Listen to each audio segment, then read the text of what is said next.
morning's breakfast. Yeah.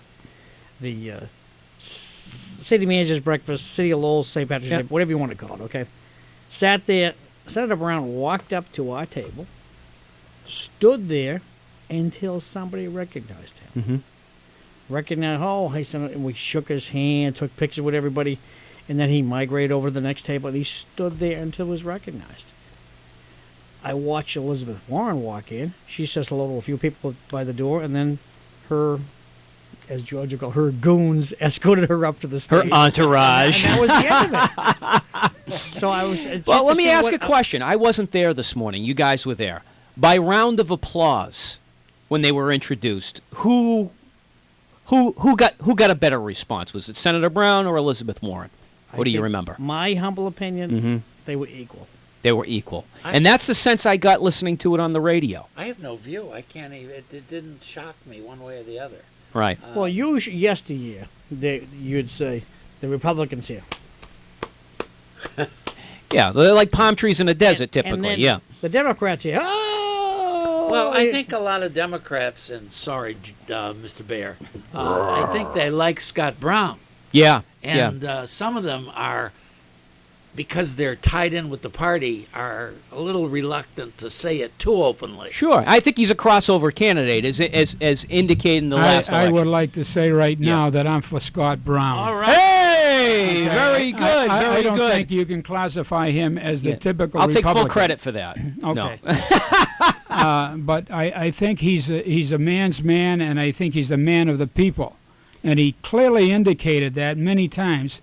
And I don't see why anybody would vote for anybody else at this point in the election. I would say when Elizabeth Warren first announced, and I know it's always the flavor of the month and people get that initial boost, I felt as though Scott Brown was a little bit in trouble. And I think a lot of people did. He was low in the polls and everything else. But as he has started to get out and campaign, and the same level of enthusiasm and I think the personal connection that he has with people when he goes out and votes. We had him at Salvatore's about a month ago. He had a private meeting with Sal to come up and introduce himself. And he came in. First thing he did, he came to the restaurant. And what I was impressed, and I know the good politicians do this, but it seemed genuine and sincere, and he is a very genuine and sincere guy. He made an effort to go into the kitchen and introduce himself to the prep cook, to the dishwasher, to the guy behind the line. And he's a very likable guy, and he does connect, and he seems to resonate with the blue-collar worker. He resonates with the white-collar worker, and he's really comes across as he's really interested. And I think that his moderate views and his moderate stances are boding well for him. I could be wrong. What do you guys think? His moderate stances in voting record. He's an easy guy to like. He's an easy guy to like. But I think Elizabeth Warren, thoh, is a viable candidate here. Oh, without question. I think I'd like to see her start amping it up a little bit at this point, but I really think she's a viable candidate. I think it's going to be, once we get into some debates. I mean, we're early now. I mean, it really hasn't got into the season, but she's a well-educated woman. She knows her way around the land. She knows a lot of people, and I think this is going to be closer than people think. Well, you're probably right, but we'd like to welcome Jim from Lowell. Jim, welcome to the JMac and the Bear Show. Hello? Hello. Hello, is this George? No, it's not. Which George? Who's this, Mike? No, this is Who's George. this? Is this Jim? Jim, is this you? I got one question for you. Okay, can you tell me, approximately 10 years ago, who were the two politicians that broke into City Hall and took the register of the voting list? Can you come up with that for me? 10 years ago, so Nixon had nothing to do with this one. 10 years ago. They broke into, in the early morning, broke into City Hall. My panel of experts here look stumped. Would you answer that question? Would you answer your own question?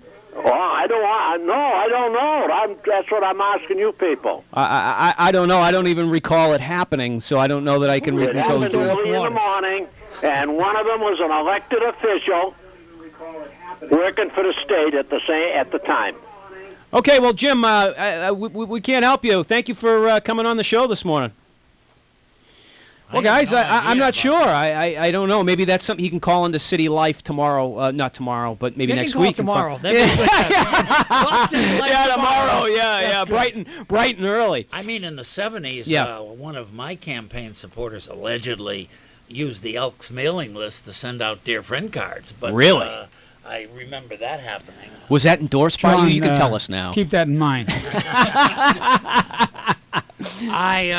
I was suspended from the Elks for 30 days after that. Is that right? No. After I was elected to the city council. I'm writing this all down, Judge. Yeah, I just- yeah. I'm an elk. But they caught it You know, because of the fact that the mailing list had a error here or an error there, and they got dear friend cards from me, so they said it was the Elks mailing list, and Right. Was it considered a scandal at the time? it was in the Lowell Sun. It was. Well, some then it was people a thought scandal. it was a big deal. I didn't Right. think it was such a big deal. I think we should let Jim know. He should call Tom Whitten and find out. I believe he was in the election commission at that time. Oh, interesting. John, I know you only got like 6 minutes left. Yeah. But I'd like to just touch on that. Why do we continue to pay for party elections? That's a very good question. Why do we keep it? I elect Americans to Yep. serve. Yep. I don't elect Democrats to serve. I don't elect Republicans. Well said. And you Yep. guys continuously, both Republicans and Democrats, continue to wear your red coat or your blue coat down to Washington or down to the State House. And I just think it's a disgrace. I elect Americans. Yeah, and John, I have spoken to that very same subject several times, even on this show, where I think we're at a point in time where the Republicans are either the extreme right, or the ones in Washington D.C., and the Democrats seem to gravitate towards the extreme left, and there's no sense of decorum or desire to move America forward, cooperate, moderate, or compromiser is a dirty word. And you know what? I think maybe you're right. I have the same frustrations because I tend and have voted for the best person I felt for the job, whether they were Democrat or Republican in the past. And my fellow Republicans might not like to hear that, but that's just the way it is. But the Bear is a leading Democrat, and I have to commend He is. him for. Yes, he is actually, and I have to commend him for doing what he did. But very few people will do that. Yeah. Most are part of the team, and they have to be loyal. Right. Well, that's why he's Well, on the show. It's because he's like that. Thank you very much. But when somebody makes $1 million a year and lives in a $3 or $4 million home, he's not one of my people. Wow. There you go. Well, You know what, John? yeah. How does everybody think Patrick Murphy's doing as our new mayor? I'd like to know how people think. I mean, What do you think? He's our youngest mayor ever. He surprised the heck out of me this morning. Hey, we've Was it got, good? sorry to interrupt, Yeah, guys, it's but fine. we've got Tommy who's called it. Tommy, welcome to the JMac and the Bear Show. Good morning, sir. How are you? Oh, hey, it's the one and only. I am enjoying listening to your show and your esteemed guests, but I have a question sort of ties into the last thing you were talking about.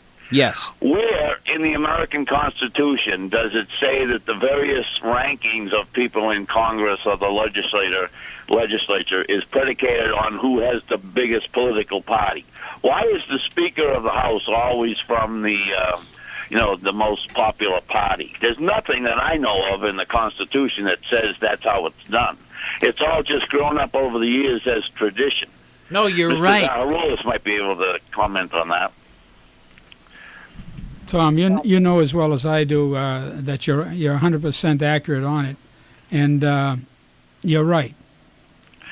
I mean, it's frustrating that people don't realize that the political parties and the political primaries that we've just paid for have absolutely nothing to do with the government. They have to do with the parties themselves and how many people they can get, each side can get elected. And that dictates how the Congress and the legislature is set up. But there's nowhere in the limited amount of law that I know that says that that's somehow in the Constitution. I don't believe it is. In the beginning of the country, there were no political parties, and then there was only one, the Federalists.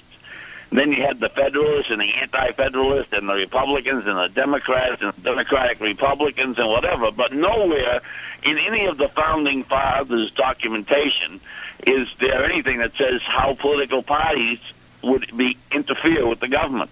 It's Well- supposed to be you elect who you want to elect, whatever they are. You're 100% right, Tom, and I believe the first election where party came into play was the election between John Adams and Thomas Jefferson.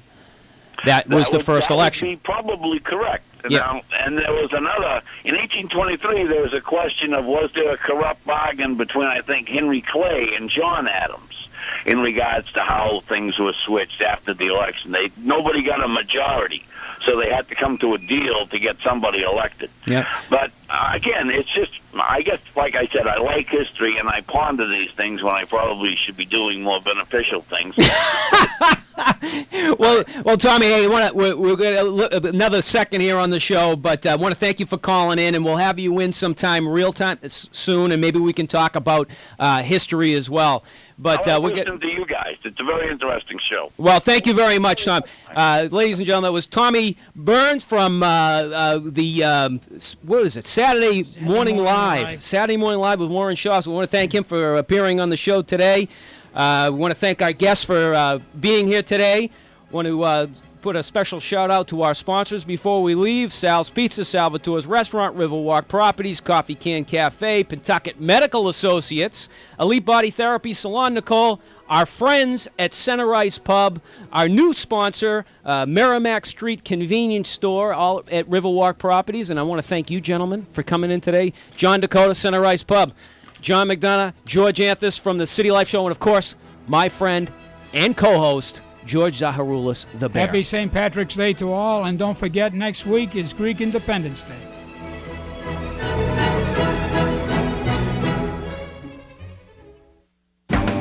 .980 WCAP, Lowell, Haverhill, Lawrence, Methuen, Nashua, and Salem, New Hampshire, serving the Merrimack Valley.